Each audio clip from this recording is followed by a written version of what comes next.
రోజుల్లో 1000 పడకల హాస్పిటల్ నిర్మించింది. అమెరికా విలువలాడుతూ ఉన్న అంత గొప్ప దేశం. అక్కడే ఆక్సిజన్ లేదట, అక్కడే నీకు వెంటిలేటర్ లేవట, డాక్టర్లు లేరట, నర్సులు అక్కడ 3 రోజుల పాటు 4 రోజుల పాటు కుటుంబాన్ని వదిలిపెట్టి చిన్న పిల్లలు వదిలిపెట్టి ట్రీట్మెంట్ ఇస్తున్నా కూడా ఒక నర్సు పెట్టింది. నేను నా సొంత కూతురు చిన్న పాప, ఆమెకు పాలివ్వలేకపోతున్నా, నేను శవాల గుట్టలో ఇక్కడ కన్నీళ్ళతో బిక్కు బిక్కుమంటూ ట్రీట్మెంట్ ఇస్తున్నా అని చెప్పి ఆమె ట్వీట్ చేసింది. అలాంటి సందర్భంలో బ్రిటన్ ప్రధానమంత్రి ఏడ్చిండు, ఇరాన్ ప్రధానమంత్రి ఏడ్చి, ఇవాళ ఉన్నటువంటి అధ్యక్షుడు ఏడ్చిండు. ఓ దేవుడా కాపాడమని చెప్పి మొరబెట్టుకున్నారు. ఈ రోగం భారతదేశానికి వస్తే శవాల గుట్టలైతే అని చెప్పి భయపెట్టించిండ్రు బయటి వాళ్ళు. కానీ మోడీ గారు మాత్రం భయపడలే, మోడీ గారు మాత్రం కన్నీళ్ళు కాల్చలే. ఇప్పుడున్న ఈ పరిస్థితులలో ప్రజానీకానికి ధైర్యం ఇవ్వడమే ఇప్పుడున్న మందని చెప్పి దేశ ప్రజానీకానికి ధైర్యాన్ని ఇచ్చిన మహనీయుడు నరేంద్ర మోడీ గారు. ఆనాడు ఇవాళ మన కిషన్ రెడ్డి గారు చెప్పిన స్కీమ్ 81 కోట్ల మందికి 81 కోట్ల మందికి ప్రతి మనిషికి ఈ ప్రాంతం ఆ ప్రాంతం అని తేడా లేకుండా, ఈ మనిషి ఆ మనిషి అని తేడా లేకుండా 5 కిలోల చొప్పున బియ్యం ఇచ్చి కడుపు నిండా అన్నం పెట్టడమే కాదు, ఈ రోగం ఎఫెక్ట్ ఇంకో 5 ఏళ్ళు ఉంటుందో 10 ఏళ్ళు ఉంటుందని చెప్పి 2029 వరకు 5 కిలోల బియ్యం చొప్పునిచ్చి మానవత్వాన్ని చాటుకున్న మహనీయుడు నరేంద్ర మోడీ గారు. ఇవాళ మన దేశాన్ని 3rd వరల్డ్ కంట్రీ అంటాం. ఇది పేద దేశం. మనకు వ్యాక్సిన్ కావాలంటే, మనకు ఇంకో టెక్నాలజీ కావాలంటే అమెరికా కావాలి, వెస్టర్న్ కంట్రీస్ కావాలి. కానీ నరేంద్ర మోడీ గారు ఈ ప్రజలలో ఉన్న భయం పోవాలంటే, ఈ కరోనా రోగం పోకపోతే దేశం అభివృద్ధి చెందలేని చెప్పి అనేక ప్రోటోకాల్స్ ఉంటాయి. వ్యాక్సిన్ ఉత్పత్తి చేయాలంటే ఇప్పుడున్న పరిస్థితులలో చూడవలసింది ప్రోటోకాల్స్ కాదు, ఇప్పుడున్న పరిస్థితులలో ఒక వ్యాక్సిన్ రావాలని చెప్పి ఇవాళ స్వయంగా హైదరాబాద్లో 2 కంపెనీలకు ఆర్డర్ ఇచ్చిండు. బాజాప్తా భారత ట్రెజరీ నుంచి వెళ్ళి చెక్కులు ఇచ్చి అడ్వాన్సులు ఇచ్చి ఇంత గొప్ప వ్యాక్సిన్ ప్రోగ్రామ్కి సామాన్యులు రీసెర్చ్ చేయలేరు, సామాన్యులు ఉత్పత్తి చేయలేరని చెప్పి ఇవాళ బాజాప్తా ప్రభుత్వ పరంగా ఉన్న డబ్బులు ఇచ్చి వ్యాక్సిన్ ఉత్పత్తి చేసి ఇంతకుముందు వారు చెప్పినట్టుగా 1, 2, 3 కాదు డోసులు ఇచ్చింది. ప్రపంచానికి వ్యాక్సిన్ ఇచ్చి ప్రపంచ ప్రజానీకాన్ని ఆదుకున్న దేశం భారతదేశం.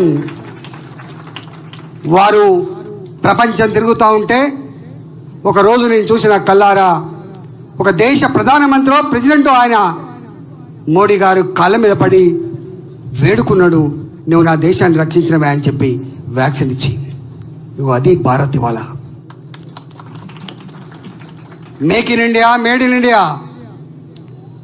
రీసెర్చ్ లేకపోతే డెవలప్మెంట్ లేదు. రీసెర్చ్కు ప్రోత్సహించాలి. మేధా సంపత్తికి కొదవలేని దేశం భారతదేశం. మన మేధాశక్తి పరాయి దేశాలలో ఊడిగం చేస్తూ ఉంది, పరాయి దేశంలోనికి ఉపయోగపడుతూ ఉందని చెప్పి ఇవాళ స్టార్టప్లకి ఊతమిచ్చి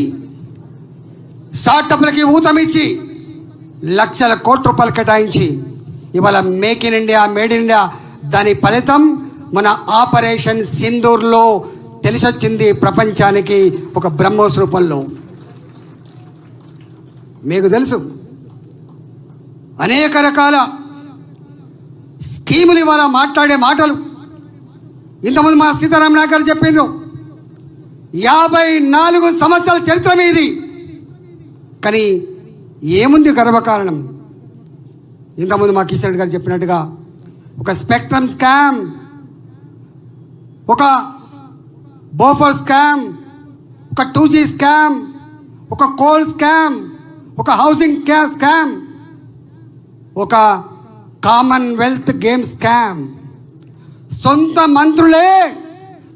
మంత్రులే జైళ్ళల్లో ఉన్న నికృష్టమైన పరిస్థితికి నిదర్శనం. ఆ చరిత్రకి రూపశిల్పులు కాంగ్రెస్ పార్టీ. అవునా కాదా మీరు చెప్పండి. నేను అడుగుతా ఉన్నా, మా తాతల నేతులు తాగినరు, మీరు మా మూతుల వాసన చూడండి. స్వతంత్ర సంగ్రామంలో భారత జాతి నిలబడి కొట్లాడింది. నీవు మాత్రమే కారణం కాసుమా, దాన్ని సొమ్ము చేసుకునే ప్రయత్నం చేసినావు. ఇంకా చాలా ఉన్నాయి. నెహ్రూ నుంచి మొదలు పెడితేనే స్కామ్లు మొదలని చెప్పి పెద్ద బుక్ ఉన్నది.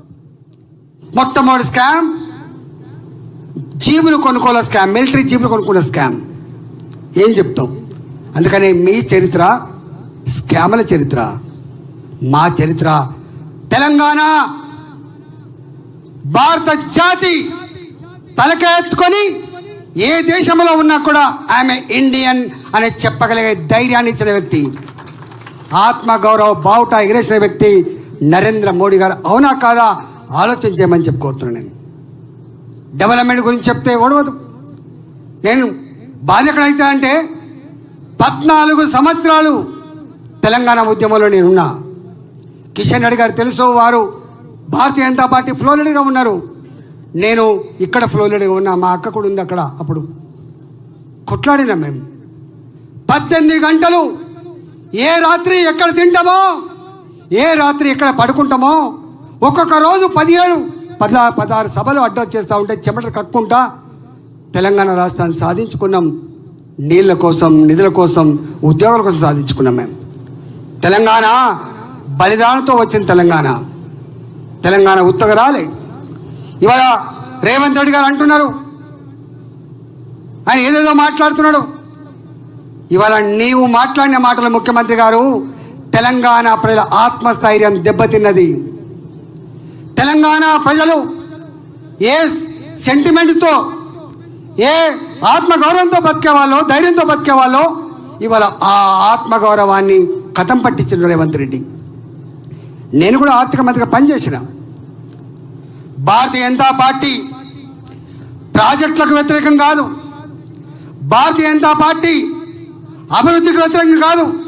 నేను మోడీ గారు ఒక మాట గుర్తు చేయదలుచుకున్న ఈ సందర్భంలో, వారు స్వయంగా నీతి ఆయోగ్ మొట్టమొదటి సభలో ఉన్న మాట ఏంటంటే, అందరూ రాష్ట్రాల ముఖ్యమంత్రులు ఉన్నారు. ఆ ముఖ్యమంత్రి సమావేశంలో నాకు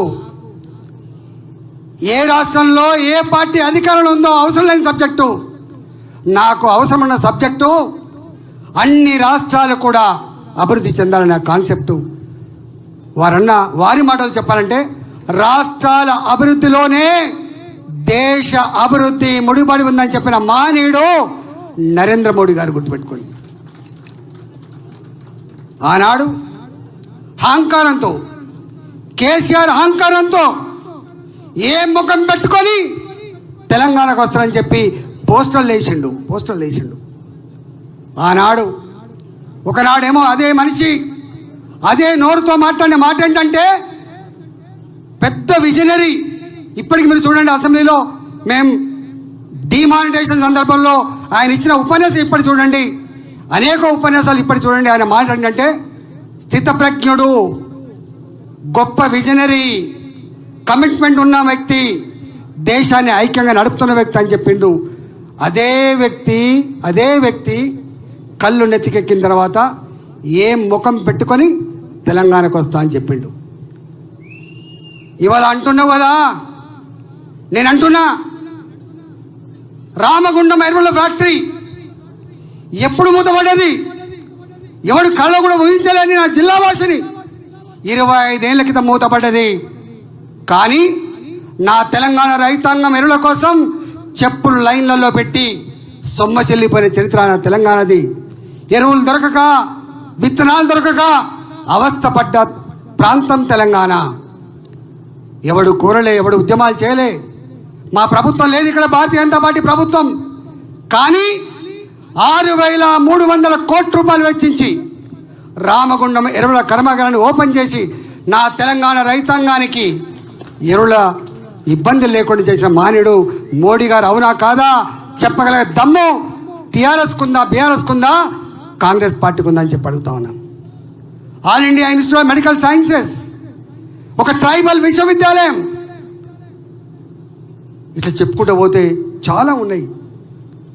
అందుకే తెలంగాణకి ఇవాళ ఆదుకున్నది ఇవాళ ఇంతమంది కిషన్ గారు చెప్పినట్టుగా నినాదాలు కాజీపేట కోచ్ ఫ్యాక్టరీ ఇవాళ అది రియాలిటీ మా వరంగల్ జిల్లాలోకి తెలుస్తుంది, మా శేఖర్రావు గారు లాంటి వాళ్ళకు.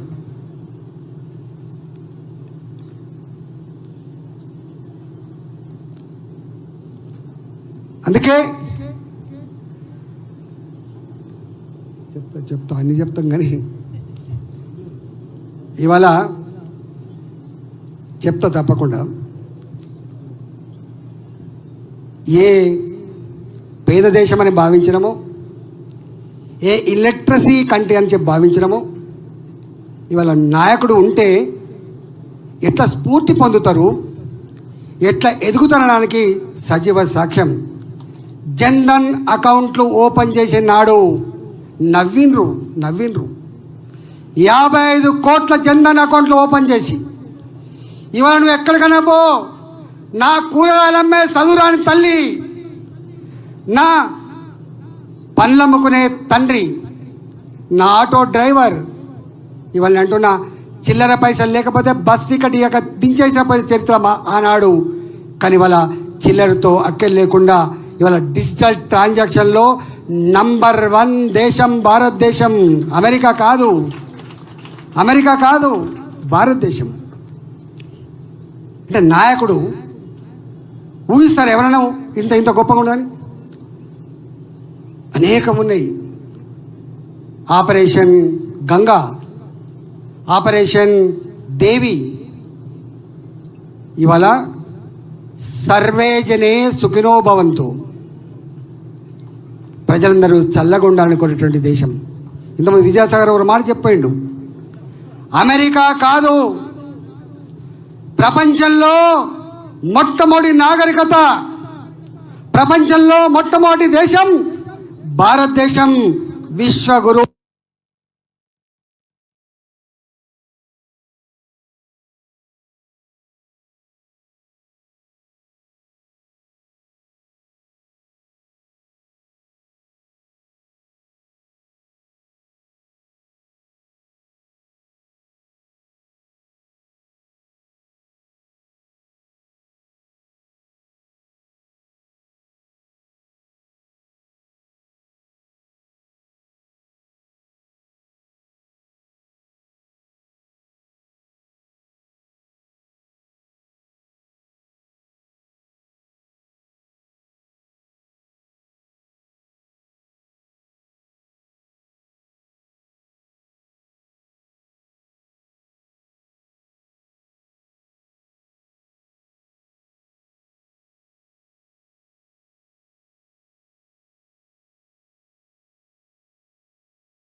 తిరోగమనానికి కారణం ఇవాళ భారతీయ జనతా పార్టీ మల్కాయి నాయకత్వం దానికి సాయం చేశాడు.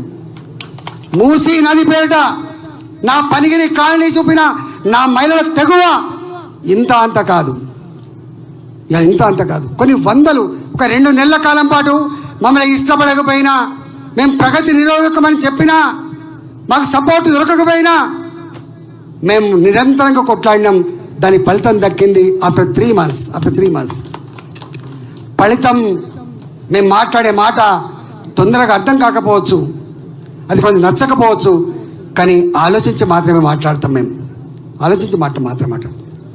ఇవాళ నేను ఒక్కటి మళ్ళా క్లారిఫై చేసుకున్నా.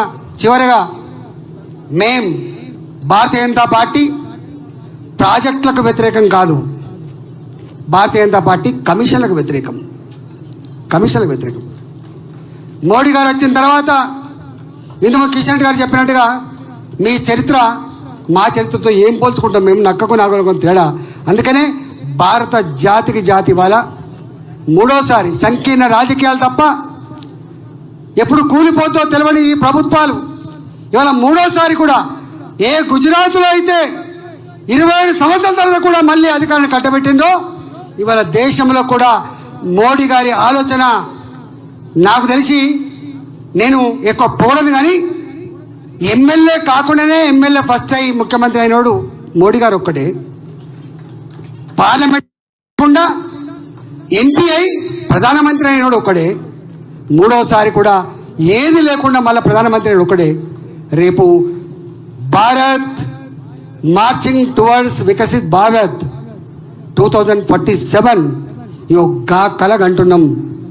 ఇవాళ 600 అయినా ఇక్కడ